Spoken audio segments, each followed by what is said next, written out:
should I start with what you or Go ahead. You Okay. Andrew. So during your experience of as a kid in high school, like did you go to a lot of shops or restaurants or libraries or like the Park Ridge Library often? Went to the Park Ridge Library fairly often. It used to be in that little dinky building right on the angle between North Prospect and Northwest Highway, that little triangular building. Mhm. That used to be the library. It was very small, a little bit musty smelling, but a nice place. Another place, I didn't personally go there, but the group did, was the Canton Tea Garden. That was above one of the stores on Prospect between the railroad track and Northwest Highway. I don't remember which one, but about halfway down between the Pickwick and the Pines.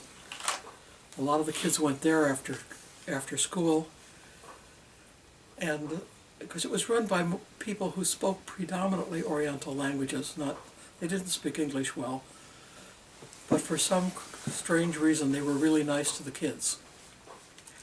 And so kids would go up there and they'd put out a huge bowl of rice and a huge bowl of gravy and a bunch of dishes.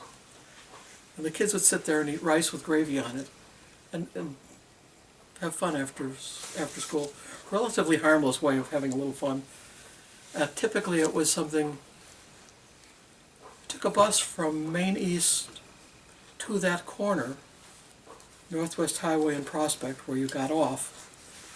And then you walked to the other side to Cortland and Vine, that little park area, to get the other bus that took you to the south side of Park Ridge. So it was kind of halfway between the two. And I was usually running to get another bus to go downtown or something, so I never joined in that group, but it was kind of fun. It's kind of fun to realize that something is still here, Yeah. that was there then.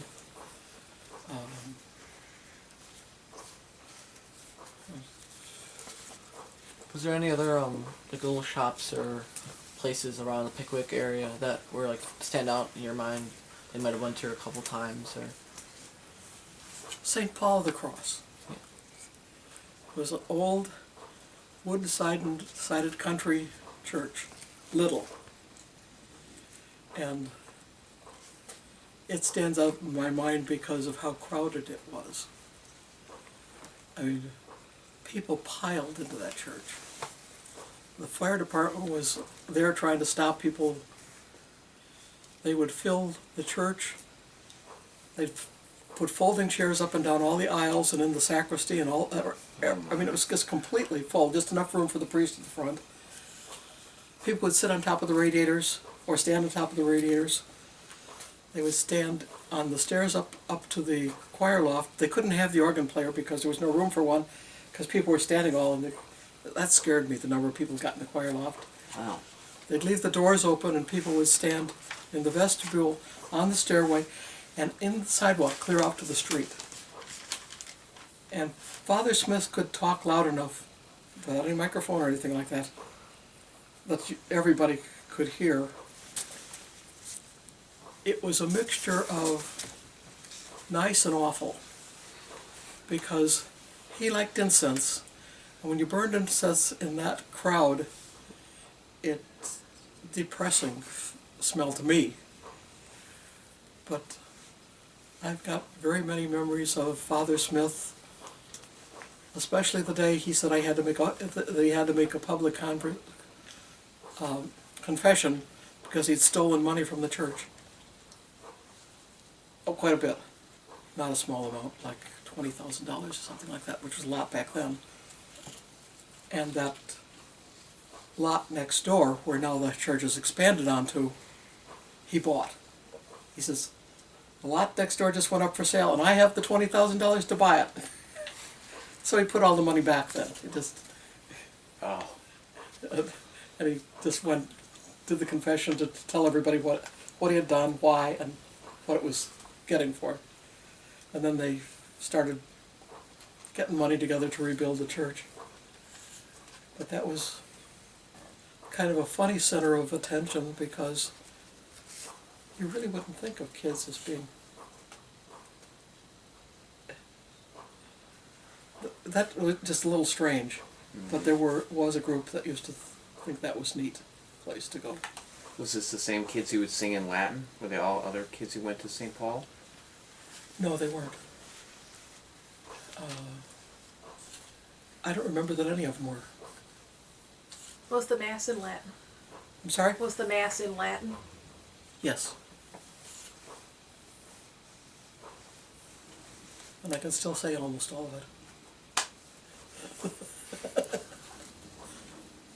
Agnus Dei, Quitolis, etc., all that kind of stuff. Because I was enthusiastic about it. So, how did you come to learn Latin? And I mean, I know you've had, as you said, a lot of Well, in experience. high school you had to take a foreign language. You had to take 2 years of a foreign language. And at that time you had your choice of Spanish, German, and Latin. And Spanish and German didn't appeal to me, so I took Latin. I wasn't good at it. I was really pretty bad at it. But I finally tried to get a teaching minor in Latin, but I failed the last class. So I don't have a teaching minor in Latin. Did they still teach German throughout the war years? That seems a little odd. Yes, they did. Was there many other people from who were German parents, or were there many German households around in Park Ridge, or you were aware of? There was a few, but nobody made much of attention of it. The one family that did get attention was the one Jewish family. Because there was only one Jewish family. in What kind of Park Ridge. attention did they get? I don't think anything very harmful, they just were a center of attention. Yeah. Her name was Maxine Levi, and she was in my sister's class. The daughter. No big deal, it was just a big deal that she was Jewish and she was in Park Ridge and a member of our class. Right. And that was unusual. And it was particularly during the war when people started talking about that kind of stuff. But truthfully, there wasn't much talk about Jewish until the war was over. And the Germans hid most of that stuff pretty well.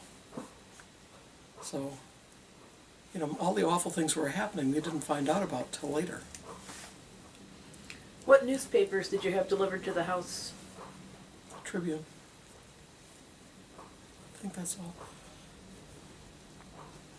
So, you were saying the German families didn't get so much attention, but how about, is there any Japanese families in Park Ridge? There were no Japanese families in Park Ridge at the time. It was definitely people, almost the entire Park Ridge was WASP or Catholic.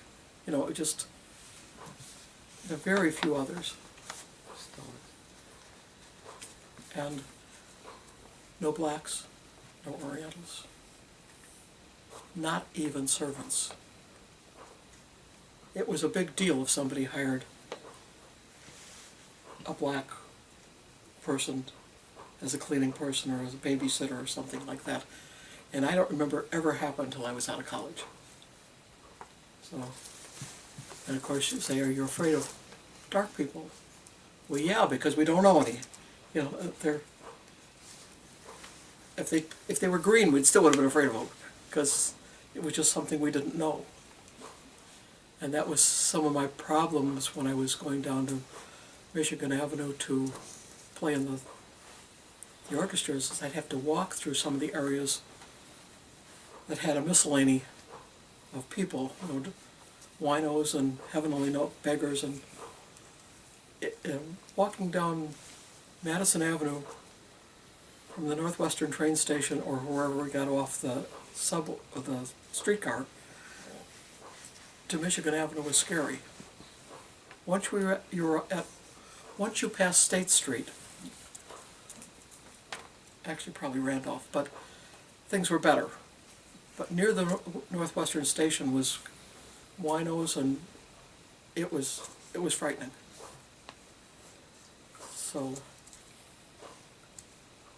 was my experience as a kid with people I didn't relate to. There weren't any Negroes or Orientals in the orchestras. I don't know where they were, but they weren't there. And actually, when my son was in high school, no, in grade school here, which was a hell of a lot later, one of the first Japanese families moved in. I think her name was Ita, I-T-A. Anyhow, went to Dominican. There weren't any other, everybody was white Caucasian at Dominican. Went to Marquette. 5 of us moved into a flat that was an absolute disaster, should have been condemned, and was after we moved out. But one of the girls who moved in was Polynesian and dark. So she decided to let the interracial club meet in our disaster of a flat. So then I met a lot of people. But that was really the first time, and I was like a junior in college. And my parents were horrified. They came to visit one time, and this group of miscellaneous colored people that were in the living room. They said, "Nancy, come out here. You are not living here." And I said, yeah, well, where am I going to live then? Because where I was living at Marquette was only a couple blocks from classes, a block from a major bus terminal or bus route, and that same bus route took me a long ways out to a hospital where I worked at night. So if they were going to move me, they were going to upset my whole life. But they did end up condemning the building, and they tore that building down and a couple more next to it. They were rat traps, literally. And they built the college union on those lots. So it was really right in the middle of the school. Really nice place to live, if you didn't mind rats. We had to put all the wires to the lights in pipe because the rats would come out at night and eat the insulation off the wires. We had to hand shovel the coal into the furnace. Nice place to live, no refrigerator, no. Ice guy came around, you put his little sign in the window. He'd bring you, 30 pounds of ice. We'd set it in a tray and try to keep a few things cool. You can ask what Miss Caroline. Yeah. So going back to high school experience, like, do you remember Miss Perlini and the classes? That class and Yeah. other classes, teachers too. Well, there's 3 people in the school at that time who I have vivid memories of. Well, 4. Harley, but it's not good memories. Miss Perlini's one of them. Miss Allen, who was the Dean of Women, and she used to whistle for attention like this with her fingers in her mouth, and she was very, very loud. And of course, we didn't know it at the time, but she was a lesbian. If the school had known that, she might not have been there. But it's obvious looking back at it that she was. And then Miss Perlini, who was English teacher. Miss Perlini ran the place like it was a military thing. You walked into the class, you put all your books on the floor on the right-hand side of your desk. You brought your book out, opened to whatever page she left off on the day before, had 2 pencils ready and a piece of paper ready to take notes before the bell rang. Because once the bell rang, you were supposed to be ready for class. And when she'd call on you, you were supposed to stand, come to attention, and say, "Yes, Miss Perlini," and then answer the question. I was a very shy kid, and I had gotten away with, from 3rd grade to senior in high school, answering every question ever asked with "I don't know," even though I did, because I was shy, I didn't want to talk in class. So I'm in Miss Perlini's class where our assignment was to read Macbeth. So she says, Nancy, and I stood up, what did Macbeth look like? I don't know.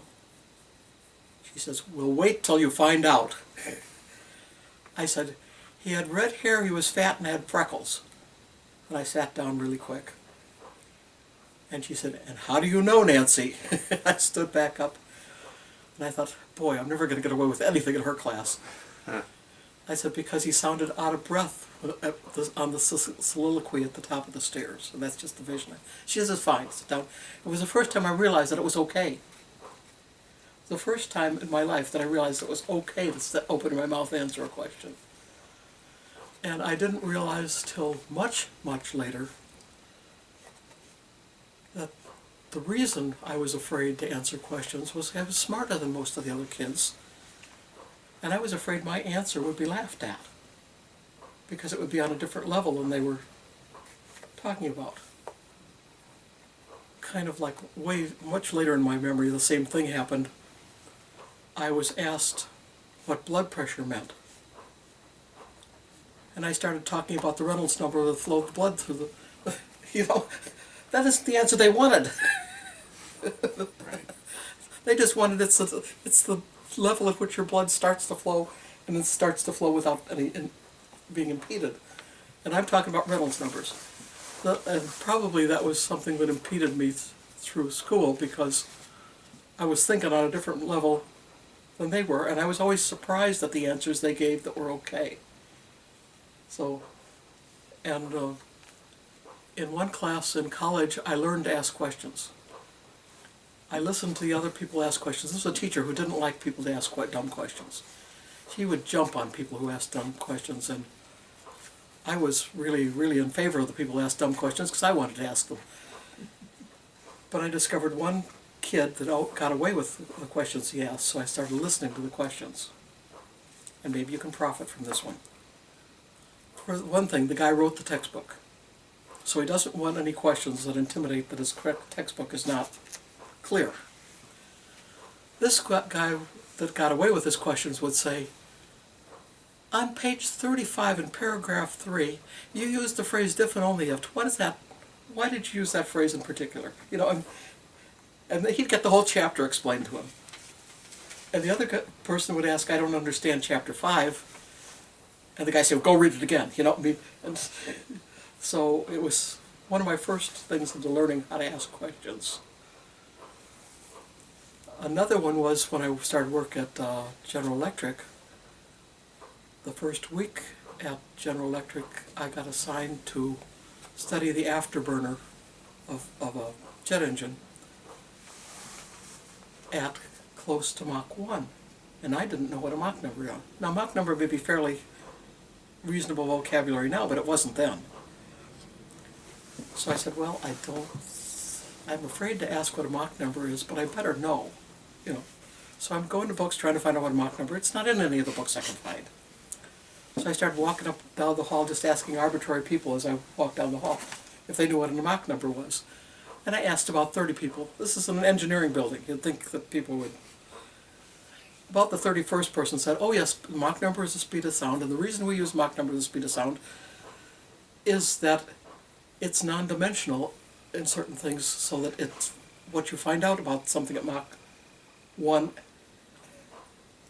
at sea level is also true of at Mach 1 at 60,000 feet, even though if you use miles per hour, it would not be. So then I decided, hey, this was kind of fun. So I went up down another aisle asking people what Mach numbers were, but this time I knew what the answer was. So anyway, another adventure in learning to ask questions. So anyway, I'm off the subject again. So you mentioned there was, I think there was 2 other teachers that you had Oh, pretty yes. vivid memories about. Mr. Serig, because I already talked about the band, how good he was and how he got the kids into everything and got so many people enthusiastic about music, and he was just incredibly inspiring. And he only lasted 2 years at Maine. I think Mr. Harley, who was the other music teacher, got him fired. Because Mr. Harley had been there for 20 years or so, and he was not very good, but he didn't like the competition. It was obvious he didn't like the competition. The concert orchestra rehearsed in one large room, and the concert band rehearsed in another large room across the hall. And half the kids in the orchestra migrated across the hall. I mean, the orchestra was getting to be very scarce because the band was so much more fun.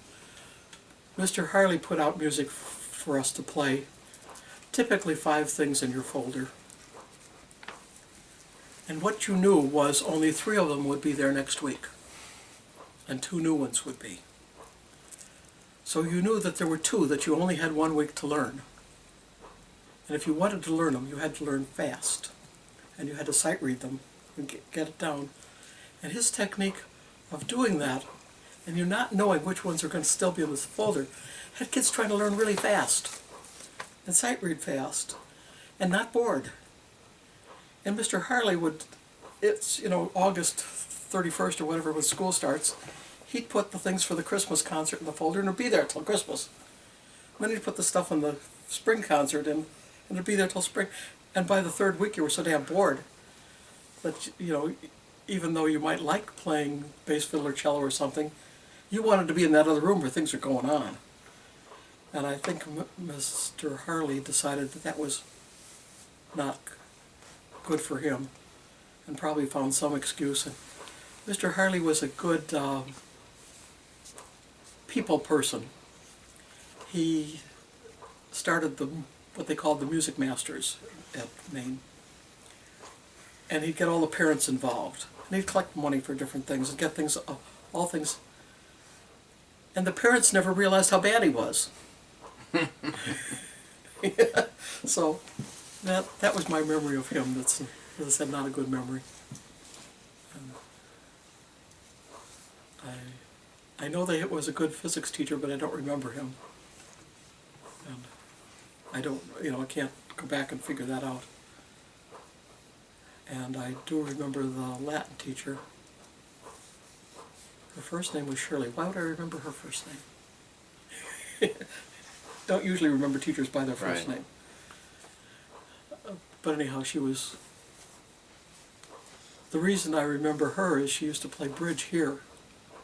My mother used to have the bridge tournaments going on in the house. We'd have bridge tables all over the place here. And she'd come over to play bridge. And also, she and Miss Parolini would invite my mother and I to go to the weekend seminars at the University of Chicago. So we'd go down to listen to Mortimer Adler or something like that. Really a good, big deal for me. And so I remember them because of that kind of things. Don't remember a horrible art teacher. I remember that we had a bad art teacher. Judging from the art I did in high school, he must have been really bad because I've got grade school art that was pretty good. And I've got art after I got out of college that was good. And horrible art was when I was in high school. Right. So how did he unteach me to do so badly? I've still got a couple. I may have recently thrown them away, but I kept them for a long time. Right. Stupid. One of them was I was trying to do an abstract inspired by some piece of music. It was terrible. And another one was tried to draw a picture of somebody diving off a diving board. It was awful. This different. He was not good at teaching me. So. To the other things you said. Okay, so besides your brother, do you know there was no one else that you knew close that was in the war, or something like that? No, I don't really have. I'm sure I knew others, but I don't really have memories. They're still in existence. During when there was a war bond drive to buy a C-54 at Douglas Aircraft happened in 1944, 1945. What do you remember about that? I remember that we were trying to get enough money ourselves to buy I think they were $10 war bonds. And if I remember, they were at a 4% interest rate. And, you know, we were all trying to save up money, do errands and stuff like that to buy a war bond. So yeah, that is in my memory. Do you remember selling any bonds? No.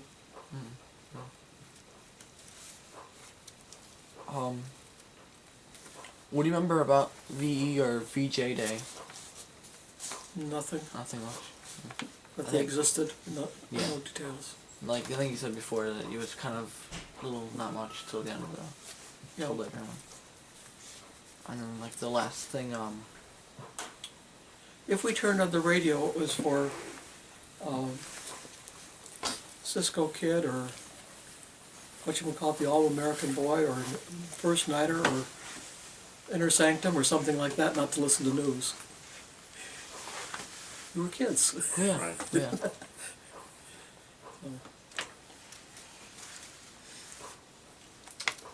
So if you look back at your experience as a teenager during these years in the war, like just as always your life like, during those years, what do you want to tell today's generation about your experience?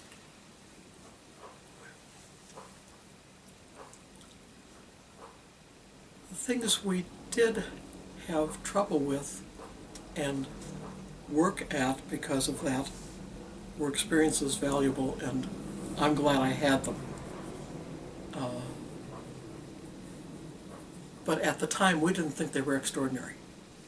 It's only comparing with what's happening today that you realize that some of the work we were doing, because we weren't asking to get paid for anything. I mean, somebody needs some help with doing something in their house, over we'd go. If they needed help planting their victory garden, over we'd go. You know, if you needed somebody to dig a hole, there we were. And it never occurred to us as kids to ask for money for anything except babysitting. Babysitting was the one thing you could get paid for. 15 cents. A Yep. minute? Huh? A minute? No. An hour. And sometimes they cheated on that one. But I remember that being, I would much rather do laundry or dig holes than babysit. I was not a good babysitter. Kids drove me crazy. It was wonder the houses survived when I babysat because I could not hold the fort down. And I avoided it if possible. But I did babysit for the people before Hatchkins Poors, 2 doors down. And I radically disliked it. I'll work hard, but that isn't just work hard. That's figure out how to control things. Okay, on that note, I think we can end. Yeah. That's Great.